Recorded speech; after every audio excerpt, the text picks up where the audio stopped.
शादी। एक कहावत है कि शादी का लड्डू जो खाए वो पछताए और जो ना खाए वो भी पछताए, तो क्यों ना खाकर ही पछताया जाए। खैर, ये तो कहावत है, लेकिन बदलते समय के साथ शादी और उसकी परिभाषा बदल रही है। मशहूर अभिनेत्री और राज्यसभा की सांसद जया बच्चन को ही आप ले लीजिए। शादी के 52 साल के बाद उनको लग रहा है कि शादी अब आउटडेटेड हो गई है, यानी शादी करना ठीक नहीं है। जया बच्चन ने एक इंटरव्यू में यह बयान दिया, जिस पर शुरू हो गई है बहस। और इस बीच बिलासपुर में आध्यात्मिक गुरु परम आलय ने युवाओं की सोच, भारतीय दर्शन और सेक्स एनर्जी पर बड़ा बयान दिया है। उनका मानना है कि 14 साल में लड़का सेक्स से मैच्योर होता है और लड़की भी 14 साल में मैच्योर हो जाती है। लड़के का सेक्स सेंटर जाने से पहले ही उसकी जानकारी उसको दी जानी चाहिए। क्या मतलब बेहुदा सा बयान ये है। सब शादी पर मन मर्जिया बयान दे रहे हैं। और इस बीच मध्य प्रदेश विधानसभा में बाल विवाह को लेकर जो आंकड़े पेश हुए वो डराने वाले हैं। बीते 6 साल के अंदर जिन 2619 बच्चों को स्कूल जाना चाहिए था, वो शादी के बंधन में बंध गए हैं। कानून है, इसके बावजूद बाल विवाह पर रोक नहीं लग पा रही है। लेकिन इस पर कोई बात करता है, सबका अपना मन मर्जिया ज्ञान है, और आज इसी पर हम करेंगे महा डिबेट में चर्चा।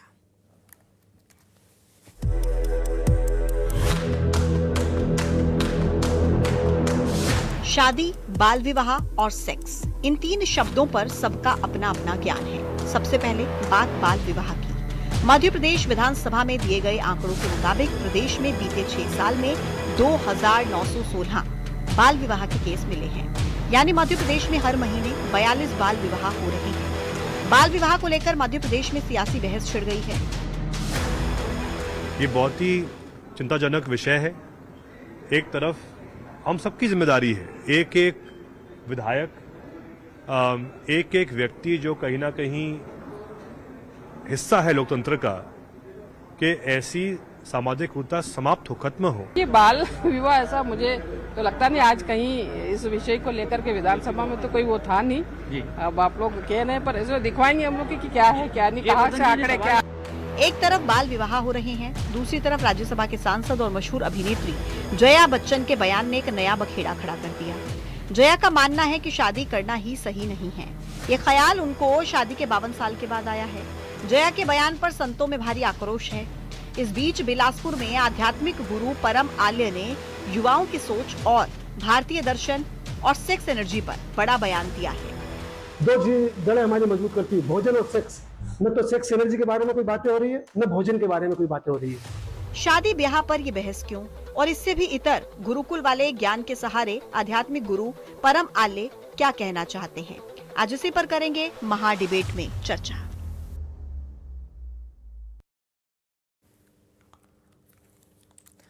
तो शादी और सेक्स एनर्जी को लेकर सब ज्ञान दे रहे हैं, लेकिन उस युवा से कोई पूछ नहीं रहा जिसको शादी करनी है या नहीं। अगर एक रिपोर्ट की माने तो देश के 1/4 लड़के लड़कियां शादी से बच रहे हैं, वो शादी करना ही नहीं चाहते हैं। और इसके पीछे शादी जैसी बड़ी जिम्मेदारी और लाइफ पार्टनर है जिससे वो बचना चाह रहे हैं। यानी कि शादी को लेकर शहर के युवाओं की सोच अब बदल रही है। वो आजाद रहना चाहता है, शादी करना चाहता है, लेकिन अपनी पसंद से और अपने समय पर। लेकिन जया बच्चन ने जो बयान दिया, उस पर विवाद गहरा गया। अब सवाल तो बाल विवाह पर भी उठ रहे हैं। आज इन सभी मुद्दों को लेकर चर्चा करेंगे। नजर पहले आज के सवालों पर। और सवाल नंबर 1 कि 52 साल के बाद जया का ख्याल आखिर क्यों बदल गया है। सवाल नंबर 2, सेक्स एनर्जी में गुरुकुल का जिक्र क्यों। सवाल नंबर 3, मनमर्जिया ज्ञान, बाल विवाह कब रुकेंगे। खास मेहमानों का पैनल मेरे साथ चर्चा में शामिल है। प्रवक्ता भारतीय जनता पार्टी के डॉक्टर दुर्गेश केसवानी हमारे साथ कनेक्ट हैं। कांग्रेस के प्रवक्ता भूपेंद्र गुप्ता जी हमारे साथ कनेक्ट हैं। हर्षा रिछारिया हैं, मॉडल हमारे साथ कनेक्ट हो गई हैं। आरती त्रिवेदी भी मॉडल हमारे साथ कनेक्ट हैं। वरिष्ठ पत्रकार डॉक्टर हिना तिवारी हमारे साथ कनेक्ट है। सभी का बहुत बहुत स्वागत है। सबसे पहले शुरुआत चर्चा की भूपेंद्र गुप्ता जी आपके साथ करते हुए, और सबसे पहला सवाल जया बच्चन के उस बयान को लेकर रहेगा जिसमें वो ये कह रहे हैं कि शादी आउटडेटेड हो चुकी है। इसको लेकर क्या सोचते हैं आप, क्योंकि आंकड़े भी ये बताते हैं कि कई ऐसे युवा हैं, लड़के लड़कियां हैं जिनका अनुपात बढ़ रहा है कि वो शादी करना नहीं चाहते हैं, और इस बीच जया बच्चन का ये बयान। देखिए, अगर आप भारतीय समाज के संदर्भ में इस पर विचार करें तो हमारी जो अदालतें हैं वो ऐसे फैसले दे चुकी हैं। उनने तो कह दिया कि एडल्ट्री भी अपराध नहीं है। हमारी अदालतों ने 377 को जो है डिमोलिश कर दिया है, डिलीट कर दिया है, उसको अब अपराध नहीं मानता है समाज। और जो है महिलाओं के बारे में अदालतों के जितने फैसले अभी पिछले जो है 3-4 साल में आए हैं आदरणीय महाप्रभु के कार्यकाल में, वो सब इस बात की तरफ इंगित करते हैं कि हम जो है समाज में एडल्ट्री को, लिव इन सिस्टम को हम जो है मान्यता देते जा रहे हैं। और आप जो है आपने बहुत इसमें संतों की चर्चा की आपके जो है आप एजेंडे में, तो आप देखें कि संतों की वाणी भी स्त्रियों को लेकर क्या है। वो ये कह रहे हैं कि साहब जो है वाइफ इज फॉर एंटरटेनमेंट। तो जब जो है इतने बड़े बड़े लोग इस तरह की बातचीत समाज में करेंगे तो समाज का अपना भी एक मानस बनना चालू होता है और समाज में जो है इन चीजों का जो आपका वैल्यू सिस्टम है उस वैल्यू सिस्टम का पतन होना शुरू हो जाता है। और आज भारत में यही हो रहा है, जिसकी मर्जी आ रही जो है एक संत जी हैं वो महिलाओं से ही बातें करते हैं और जो है सास बहू के झगड़ों और उन्हीं के सलाह और मशवरे करते रहते हैं। तो ये जो है जिन लोगों को समाज के लिए वैल्यू सिस्टम तैयार करना है, जिनको समाज को मार्गदर्शन देना चाहिए, वही समाज में जो है इस तरह का जो है संस्कारों को लेके कंफ्यूजन पैदा कर रहे हैं। तो ये हमें सब जो पूरे समाज को इस बात पर सोचने की जरूरत है कि आखिर हम ऐसे संतों के जो आग्रह हैं उनको स्वीकार करें या हम अदालतों के फैसलों के आधार पर समाज के नए विन्यास की रचना करें। चूंकि आज भारतीय समाज में जो है महिलाएं आर्थिक रूप से इंडिपेंडेंट हुई हैं, वो भी अब कमाई में हिस्सा करने लगी, जीडीपी में उनकी हिस्सेदारी है, बिल्कुल, तो उनकी भी सोच में थोड़ा सा परिवर्तन आ रहा है। तो हमें जो है समाज को ये सोचना पड़ेगा कि हम जो है नई सदी की जो हमारी स्त्री है, महिला है, उसके जमाने में जो है पुरुष सत्ता का दिशा दिलाने वाले लोगों की बात कर रहे हैं। उन्हीं में से एक धर्म गुरु बाबा आले जो बात करने आते हैं धर्म की, कर्म की, परमात्मा की, आत्मा की, और बात करने लगते हैं सेक्स एनर्जी की। मतलब ये किस तरीके का बयान उनकी तरफ से दिया गया और इस बयान को आप कैसे देखते हैं? मैंने उनका बयान सुना नहीं है, अगर आप सुना देंगी तो निश्चित। मैंने अभी बयान चलाया था, मैं आपको थोड़ा सा हिंट दे देती हूँ। उन्होंने ये कहा है कि 14 साल की उम्र में लड़के लड़कियां मैच्योर हो जाते हैं और सेक्स सेंटर जाने से पहले उनको पता होना चाहिए, जैसे गाड़ी चलाने से पहले सीखते हैं ऐसे पता होना चाहिए उनको ये क्या होता है सेक्स एनर्जीज। इस तरीके के बयान उनकी तरफ से दिए गए हैं सर। अब ऐसे बयानों को जो है इनकी उपेक्षा की जानी चाहिए, इन्हें महत्व देने से भी समाज का जो मूल्यानुगत समाज है उसका पतन होगा। और एक हमारी अपनी जो एक पुरातन व्यवस्था है उस व्यवस्था में किस तरह से हमें बदलाव करना चाहिए कि वो हमारे नए जमाने के बच्चों के सोच को भी फिटिंग हो, इस पर जो है बड़े बड़े हमारे जो धर्मगुरु हैं, शंकराचार्य हैं, ऐसे लोगों को जो समाज को मार्गदर्शन दे सकते हैं उनको इस पर विचार करना चाहिए और ऐसे संतों को खारिज करना चाहिए जिन्होंने जो है परिवार को एक उपहास और मजाक का विषय बना दिया है। ठीक सर, ठीक। मैं लौटती हूँ आपके पास डॉक्टर दुर्गेश केसवानी। अब इन सारी चर्चाओं के बीच एक चर्चा इस बात को लेकर जरूर होनी चाहिए क्योंकि बहुत गंभीर विषय है कि बाल विवाह के मामले बढ़ रहे हैं। सख्त कानून है, बावजूद इसके आंकड़े मैं लगातार अपनी टीवी स्क्रीन पर चला रही हूं कि बीते अगर 6 सालों का जिक्र करें तो 2000 से भी ज्यादा बाल विवाह के केसेस सामने आ चुके हैं। ऐसा क्यों सर? क्यों डर नहीं लग रहा लोगों को कि कानून उनके खिलाफ सख्त कार्रवाई कर पाएगा? देखिए पूजा जी, सतत जब भी सम्मेलनों में, विभाग में, कहीं पर भी इस तरह की कोई बात आती है तो निश्चित रूप से अधिकारी कर्मचारी इस बात को संज्ञान में लेते हैं और उनकी पूरी जानकारी लेकर जो उनकी एज सर्टिफिकेट्स हैं वो सब देखकर ही किसी चीज़ में आगे बढ़ते हैं। पर इस चीज़ से भी दो राय नहीं है कि कहीं लिखे छुपे कहीं कुछ इस तरह का कोई काम अगर हुआ है और अगर आपके माध्यम से भी हमारे संज्ञान में आएगा तो उस पर भी कार्रवाई होगी, क्योंकि देश कानून से चलेगा, संविधान से चलेगा। रही बात मैं भूपेंद्र जी की, तो भूपेंद्र जी निश्चित रूप से उस तरफदारी करते हुए दिखे हैं। फिर चाहे जया बच्चन, चूंकि उनका पैचअप उस दल से ये लोग साथ मिलके करते हैं और ये सनातन को बर्बाद करने का काम, सनातन को डेंगू मलेरिया कोरोना बोलने का काम, अब जया बच्चन जी के बयान को ये उसको ही सच मानते आ रहे हैं। मेरा ऐसा मानना है कि जया बच्चन जी भोपाल की बिटियां हैं, उन्होंने इस चीज़ को ऐसे बयान देके शर्मसार करने का काम किया है। आज जीवन के 16 संस्कार हैं, शुरू से लेकर आखिरी तक। 15 में आता है विवाह और वो विवाह हमारी सनातन परंपराओं में देवी स्वरूप, मतलब हम जब दूल्हा दुल्हन उसमें होते हैं तो लोग उनके पैर पड़कर आशीर्वाद भी लेते हैं। ऐसा माना जाता है कि राम सीता की जोड़ी है और वो आशीर्वाद देगी तो उनके भी काम होंगे। ये सब हमारी परंपराएं हैं। ये क्यों परंपराओं और हमारी मान्यताओं को ध्वस्त करने का काम कांग्रेस के लोग और उनके सहयोगी दुर्गेश दल केसवानी कर जी, रहे एक बात हैं। बताइए, इस तरह आप से मेरे को लगता सनातन है की बात कर रहे हैं, आप परंपराओं की बात कर रहे हैं, आप भारतीय संस्कृति की बात कर रहे हैं, बहुत अच्छी बात है। लेकिन ये जो बाबा आले की तरफ से बयान दिया गया सेक्स एनर्जी को लेकर, मैंने पहले भी कहा कि बात करने आते हैं धर्म कर्म की और बात करते हैं सेक्स को लेकर, इसको लेकर भी मैं आपकी एक प्रतिक्रिया चाहूंगी। आप इसका विरोध करते हैं सर? देखिए पूजा जी, एक मेरा वो वाला पूरा पॉइंट खत्म हो जाती है जया बच्चन जी का। अब जया बच्चन जी अगर अमिताभ बच्चन से विवाह नहीं किया होता तो क्या आज आप और हम जया बच्चन पे डिबेट कर रहे होते क्या यहाँ पे? वो सिर्फ और सिर्फ विवाह के उपरांत जो उनको प्रसिद्धि जो अमिताभ बच्चन के माध्यम से मिली हुई है, ये उसका नतीजा है कि आप कुछ भी मन मर्जी अपना बयान दे देंगे। मतलब अमिताभ बच्चन की वजह से, नहीं, बिल्कुल नहीं थी इस चीज को।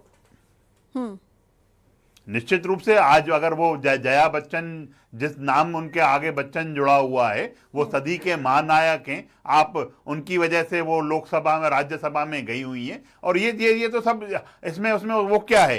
अगर पति पत्नी दोनों परस्पर एक दूसरे के साथी होते हैं और उसमें वो हुआ, पर अगर ये पति पत्नी नहीं होते, अगर जया जी का बयान होता तो खुद उन्होंने शादी क्यों की? जब क्या उनको इस तरह से ऐसा करने की बात आ गई जो उनको शादी करने की? और रही बात आप बाबा की जो बात कर रही हैं पूजा जी, हाँ बोलिए सर, बोलिए प्लीज। रही बात आप जो आप बाबा की बात कर रही हैं, वो बाबा का मैंने बयान नहीं सुना है कि उन्होंने किस तारतम्य में किस चीज को लेकर उन्होंने इस बात को करने का काम किया।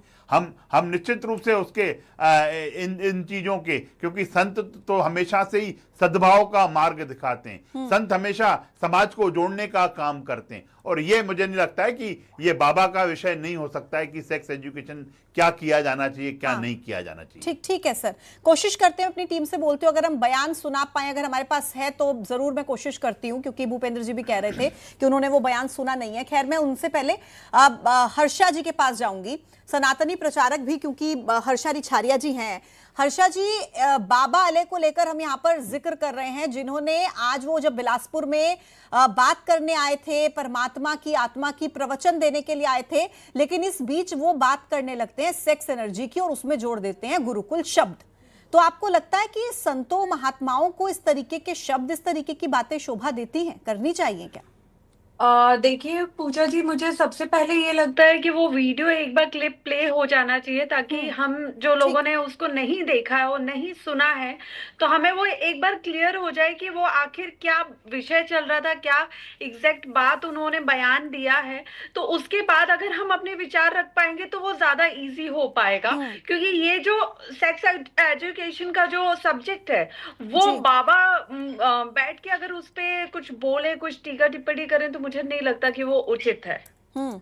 बिल्कुल ठीक आप कह रही हैं। मैं कोशिश कर रही हूं मैम कि वो बयान हम चला पाए। और आरती त्रिवेदी जी मॉडल हमारे साथ कनेक्ट है, बयान सुना देते हैं। ठीक है, हमारे पास बयान आ गया, वो अब सुना देते हैं आपको, सुन लीजिए एक बार पहले प्लीज। न तो सेक्स दो जड़ें हमारी मजबूत करती है, भोजन और सेक्स। न तो सेक्स एनर्जी के बारे में कोई बातें हो रही है, न भोजन के बारे में कोई बातें हो रही है। आज सेक्स एनर्जी इतनी कीमती ऊर्जा जो हमारे हिंदुस्तान में पूजनीय योग्य थी, जिससे हमारा जन्म हुआ है, वो ऊर्जा पूजनीय योग्य की निंदनीय है, पूजनीय योग्य, और उसके बारे में कोई नॉलेज नहीं है। 14 साल की उम्र में लड़का सेक्स से मैच्योर होता है और लड़की भी एमसी पीरियड में 14 साल की उम्र में आती है। आपसे मेरा एक सवाल है कि गाड़ी चलाने दिलाने के पहले गाड़ी चलाना सिखाना चाहिए कि बिना चलाए दे देना चाहिए गाड़ी? क्या होना चाहिए? पहले सिखाना चाहिए। लड़के का सेक्स सेंटर जगह उसके पहले उसका पूरा उस ऊर्जा के बारे में नॉलेज हो जाना चाहिए। हाँ जी हर्षा जी, आपने भाषा शब्द जरूर सुने होंगे, मुझे लगता है लास्ट तक जो हमने चलाया है। अब आपकी प्रतिक्रिया चाहूंगी मैं इस पर। देखिए, जिस तरह उन्होंने वो बात बोली, मुझे नहीं लगता कि इस तरह वो बात बोलना उचित था। लेकिन दूसरी ही चीज, अगर वो बात कोई और बोलता, अगर वो कोई धर्मगुरु, कोई साधु संत नहीं होते, तब वो उस बात को रखते, तब ये विषय वाकई में बोलने और समझाने वाला है। क्योंकि आज की डेट में नो डाउट बच्चों में जहाँ पे बहुत ज्यादा गलत चीजें बढ़ रही हैं, बढ़ावे बढ़ रहे हैं, बलात्कार बढ़ रहे हैं, रेप बढ़ रहे हैं, उसी तरह हम जिस तरह हमें रेप पे, बलात्कार पे रोकथाम करनी चाहिए, उसी तरह हमें सेक्स एजुकेशन भी देना बहुत ज्यादा जरूरी है।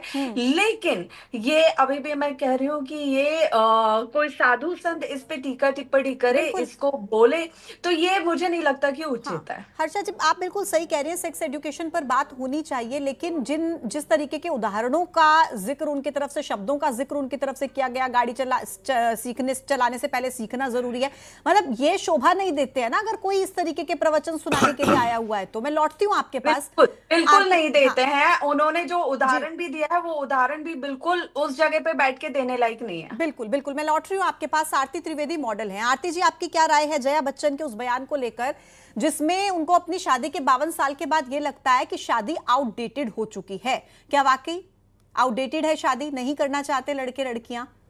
समर्थन करती हैं आप उनके बयान का? नहीं नहीं, मैं बिल्कुल समर्थन नहीं करती। वही जैसे अभी उन्होंने कहा कि हमारे 16 संस्कारों में से ये 15 नंबर का संस्कार है हमारा। ये कोई गाड़ी का मॉडल नहीं है कि जो आउट ऑफ डेट हो गया है तो हम अपना तरफ से नया मॉडल उसको अपडेट कर ले। ये हमारे संस्कारों में आता है। जो बोला गया है बड़ा ही विचित्र है और उनको ये सोचना चाहिए कि मैं कहाँ बैठ के और इन शब्दों का उपयोग कर रही हूँ। क्योंकि वही अमिताभ बच्चन जी हर एक लफ्ज का बड़ा ध्यान करके बड़े संस्कारों के साथ रहने वाले और उन शब्दों का यूज करने वाले हैं। वहीं पर अगर जया बच्चन जी ऐसा बोलती है तो इज नॉट गुड थिंग। ये हमारे संस्कारों में आता है। आपको नहीं करना है इट्स ओके, बट आप ऐसा ना बोले। आप ये भी देखिए कि मैं खुद किस ओहदे पे हूँ, वहां बैठकर अगर हम इसको आउटडेटेड बताते हैं तो ये हम हमारे संस्कारों को ही आउटडेटेड। बिल्कुल ठीक है, ये हर किसी की अपनी मर्जी है, शादी के बंधन में बनना चाहते हैं या नहीं, लेकिन एक पब्लिक प्लेटफॉर्म पर और इस ओहदे पर होकर इस तरीके का बयान देना वाकई सवालिया निशान खड़े करता है। मैं लौट रही हूँ आपके पास। डॉक्टर हिना, वरिष्ठ पत्रकार हमारे साथ कनेक्टेड। डॉक्टर हिना, मध्य प्रदेश में जो बाल विवाह की स्थिति हम लगातार बता भी रहे हैं, आंकड़े भी हम लगातार टीवी स्क्रीन पर चला रहे हैं, ये जो परिस्थिति बनी है 2021 में 436 बाल विवाह के केस दर्ज हुए, 2022 में 519, 23 में 528, 24 में 529 और 2025 में आंकड़ा 548 पर चला गया। क्या आप इसके पीछे सबसे बड़े जिम्मेदार किसे मानती हैं? क्या कानून का डर नहीं रह गया लोगों में? कानून का डर तो निश्चित ही लोगों में अब बहुत कम दिखाई देता है, स्पेशली विवाह के मामलों में। क्योंकि रजिस्ट्रेशन की भी सिचुएशन देखी जाए तो जितने विवाह होते हैं उतने पंजीकृत नहीं होते हैं। तो इस तरह की जो चीजें होती है, जब भी पंजीकृत करना अनिवार्य हो जाएगा कि आप यदि विवाह कर रहे हैं तो आपका विवाह तभी मान्य होगा जब उसे पंजीकृत कर दिया जाए, तो बाल विवाह इस तरह से भी रुक सकता है। दूसरी बात यह कि 2006 में जब ये पारित हुआ था तब लोगों को बड़ा डर था कि बाल विवाह करेंगे तो हमको जेल हो जाएगी और ये सारी चीजें। पर उस समय बहुत बड़े बड़े कैंपेन्स चलाए गए थे गवर्नमेंट के थ्रू, जिसमें ये बताया गया था कि आप बाल विवाह मत करिए। यदि बाल विवाह करेंगे तो बच्चों की सेहत पे इसका असर होता है, मानसिक रूप से, फिजिकल रूप से, सब तरह से एक बच्ची और एक बच्चा दोनों ही प्रताड़ित होते हैं। तो ये सारी चीजें उस समय बताई गई थी। काफी सारे कैंपेन्स चले थे, बच्ची हमारा घर है, इस तरह के बेटी बचाओ बेटी पढ़ाओ, इस तरह के जो अभियान चलाए गए थे उससे बाल विवाह कहीं ना कहीं रुक रहे थे। अब इस तरह के प्रमोशंस गवर्नमेंट की तरफ से भी रोक दिए गए हैं या कम कर दिए गए हैं, क्योंकि गवर्नमेंट को ये लगता है कि ये अब नॉर्मल हो चुका है, अब लोग समझदार हो चुके हैं। लेकिन गांवों में, कुछ पुराने कस्बों में आज भी ये प्रथा है कि बच्चियों का विवाह कर दिया जाता है, गोना भले ही बाद में किया जाए, और इसे कई टीवी सीरियल्स में भी प्रमोट किया जा रहा है, अच्छे तरीके से दिखाया जा रहा है, जो मेरे हिसाब से गलत है। तो इसके लिए बहुत जरूरी है कि चाहे टीवी सीरियल्स हो, चाहे गवर्नमेंट हो, चाहे समाज के उत्तरदायी लोग हों, उन्हें बैठकर अलग अलग समय पर ये काम करना चाहिए। क्योंकि मैं छोटी सी बात आपको बताना चाहूंगी कि चिंतामण गणेश में हमारे यहाँ बहुत सारे विवाह होते हैं उज्जैन में, तो वहां एक बाल विवाह हो रहा था। मेरे पास जानकारी लगी, मैं पहुंची, खुद अधिकारियों को फोन किया, मैं काफी पास में थी तो मैं पहुंच गई, और मैंने उन लोगों को जब रोकने के लिए कहा कि नहीं आप विवाह मत करवाइए, बच्ची है, आपको ये सजा हो सकती है, हम तो करेंगे। उनका कहना यह था बच्ची को हमको विवाह करके हम उसके घर भेजना है, हम तो करेंगे, ये हमारा अधिकार नहीं। मतलब लोगों को ऐसा लगता है आज भी कि बच्चियां हमारा अधिकार नहीं है, बच्चियां दूसरों के लिए है और उनके घर जाना चाहिए। ठीक तो है, ये जो मतलब कहीं सोच ना है, कहीं ये भी जागरूकता इसके की लिए बहुत कहीं कमी जिम्मेदार है। आप इसके पीछे मानती हैं। ठीक है भूपेंद्र गुप्ता जी, देखिए एक जी। तरफ हमारे पास वो आंकड़े हैं जिसमें जो ये बताते हैं कि देश में कितने युवा लड़के लड़कियां ऐसे हैं जिनका आंकड़ा बढ़ रहा है, जो शादी करना ही नहीं चाहते हैं। 2019 तक ये संख्या 19.90% हो चुकी है। 2011 में 17% अविवाहित युवा थे जो कहते थे कि हम शादी करना नहीं चाहते। और दूसरी तरफ मैंने अभी थोड़ी देर पहले वो आंकड़े बताए कि मध्य प्रदेश में बाल विवाह के जो बढ़ रहे हैं, गांव में, कस्बों में। तो ये इतना बड़ा जो गैप है, डिफरेंस है, इसके पीछे आप किसे जिम्मेदार मानते हैं? क्या जागरूकता की कमी है या कौन इसके पीछे जिम्मेदार है? इसमें ना जागरूकता है, ना ये जो है अपनी निजी परिस्थितियों की बात है। और दूसरी चीज मैं आपसे कहना चाहता हूं कि इन दोनों चीजों को मिक्सअप करने से कोई फायदा नहीं है। और फायदा इसलिए नहीं है कि जो गांव देहात में जो बाल विवाह हो रहे हैं वो किसी दूसरी परिस्थितियों में, जैसे वो डॉक्टर साहब बता रही थी, उनकी परिस्थितियां ये होती हैं कि माता पिता दोनों जो है लेबर हैं और वो जो है काम पर बाहर चले जाते हैं। उस स्थिति में जो है बच्चियों की सुरक्षा, उनके साथ सेक्सुअल अब्यूज ना हो जाए, उस सब की चिंता और फिक्र अगर समाज किसी दिन उन्हें सुरक्षा देने लगे तो हो सकता है वो लोग भी इन चीजों को जो है करना बंद कर दें। हाँ। लेकिन वो अपनी जिम्मेवारी से इसलिए फारिग होना चाहते हैं। ये परंपराएं इसीलिए कई जगह पर अभी चालू हैं और उन परंपराओं को हम आज साइंटिफिक दृष्टि से गलत मानते हैं। मानना चाहिए कि उनके बच्चों के स्वास्थ्य, उनकी जो है हो सकता है गर्भावस्था के दौरान मृत्यु, ये सारी चीजें संभावनाएं हैं। लेकिन जो है उनकी अपनी जो सोच है वो कहाँ से उपजती है, इस पर हमें विचार करना चाहिए और उसका जो है सरकारों का दायित्व है कि वो उसको समाधान दें। सरकार उनको सुरक्षा की गारंटी दे। अब माँ बाप दोनों अगर जो है पलायन करके दूसरे राज्यों में काम करने चले जाते हैं, बच्चों को अकेला छोड़कर जाते हैं। आप कई जिलों में ये परिस्थितियां हैं। उन परिस्थितियों में बच्चों की सुरक्षा या सेक्सुअल अब्यूज से बचने की उनकी क्या गारंटी है, ये बातें समझ में आती हैं। दूसरी चीज मैं आपसे कह रहा हूं कि हमें पूरी समग्र दृष्टि से जब हम सोचेंगे, आज भारत में ऐसे संतों को जो है मीडिया बहुत प्रचारित करता है जो संत होने के में समाज को मार्गदर्शन देने की बजाय वो वाइफ की स्पेलिंग बताते हैं कि ये जो है साहब इंटरटेनमेंट के लिए औरत होती है। ऐसे संत हैं जो कहते हैं कि 25 साल की लड़की जो है 25 जगह मुंह मारती फिरती है। तो हमें ये दोनों चीजें देखनी पड़ेंगी। सरकार जब बनी 2014 में उसने पहला काम 370 बाद में हटाई, उसने पहले 377 हटाई और 377 पहले हटाने का अर्थ है कि हमने जो है इसको जो है एक अपराध को समाप्त किया। तो ये जो 377 का जिक्र दूसरी बार किया जा रहा है भूपेंद्र गुप्ता जी की तरफ से, जवाब दीजिए। देखिए गुप्ता जी निश्चित रूप से कांग्रेस के प्रवक्ता हैं और कांग्रेस हमेशा से ही सनातन विरोधी रही है। वो एक विशेष वर्ग की राजनीति करने वाला दल है और आपके पैनल में जितने भी लोग बैठे हैं उन्होंने इस चीज को, जया जी के बयान को बिल्कुल गलत ठहराने का काम हो गया। संतों का आप अपमान करते रहते हो। ये आपके ये सब चीजें ये सनातन के पक्ष में है क्या? नहीं, कोई पक्ष में नहीं रही है कांग्रेस कभी भी। कांग्रेस को सनातन में मलेरिया डेंगू दिखता है, सनातन को खत्म करने का काम कांग्रेस करती है। ये कांग्रेस का ही पूजा जी, ये कांग्रेस का शक्ल है। ये हमेशा से मैंने पूरा समय दिया सर आपको, इनको चुप करा दीजिए, इनको समय दिया ना आपने पूरा। बिल्कुल, पूरा समय देने के बाद भी ये डिबेट खराब करते हैं। आप 377 देखिए सरकार निश्चित रूप से मध्य प्रदेश में मुख्यमंत्री डॉक्टर मोहन यादव जी हैं। कानूनन सब चीजें सुरक्षा, प्रत्येक 8.5 करोड़ जनता की सुरक्षा की चिंता करते हैं। और कहीं पे निश्चित रूप से भूपेंद्र जी ने भी एक बात सही कही कि कहीं पे प्रथाएं हैं ऐसी, क्योंकि आदिवासी बाहुल जहां पे क्षेत्र रहते हैं उनकी अपनी अपनी प्रथाएं हैं, अपनी अपनी संस्कृति, अपनी सभ्यता को जीवित करने के लिए अगर वो इस तरह के काम करते हैं। पर उसके बाद भी हमारी सरकार दीवार लेखन के माध्यम से, जन जागरूकता के माध्यम से बाल विवाह रोकने के लिए हम हमेशा से ही मुहिम के रूप में काम करते रहे। और निश्चित रूप से हमारी सरकार का ही है कि आप देखिए जो आंकड़े हैं, मेरे पास समय इतना ही आंकड़े था। निश्चित रूप से 500-700 के जो आंकड़े, हम उम्मीद करते हैं सर कि जो बाल विवाह के आंकड़े हैं ये अगले साल कम हो, ज्यादा ना बढ़े, यही उम्मीद हम करते हैं। महाडिबेट में इतना ही। सभी मेहमानों का बहुत बहुत शुक्रिया मेरे साथ इस चर्चा में शामिल होने के लिए। तो सेक्स मैरिज पर ज्ञान और मन मर्जिया बयान हर किसी की तरफ से दिया जा रहा है। लेकिन इस बीच बाल विवाह के आंकड़े भी मध्य प्रदेश में बढ़ रहे हैं और देश भर में अविवाहित युवा, लड़के और लड़कियां दोनों इसमें शामिल है, उनका आंकड़ा भी लगातार बढ़ता जा रहा है। लेकिन लोग अपने अपने तरीके से अपने अपने ज्ञान दे रहे हैं। महाडिबेट में इतना ही, छोटा सा ब्रेक, देखते रहिए न्यूज़ 18।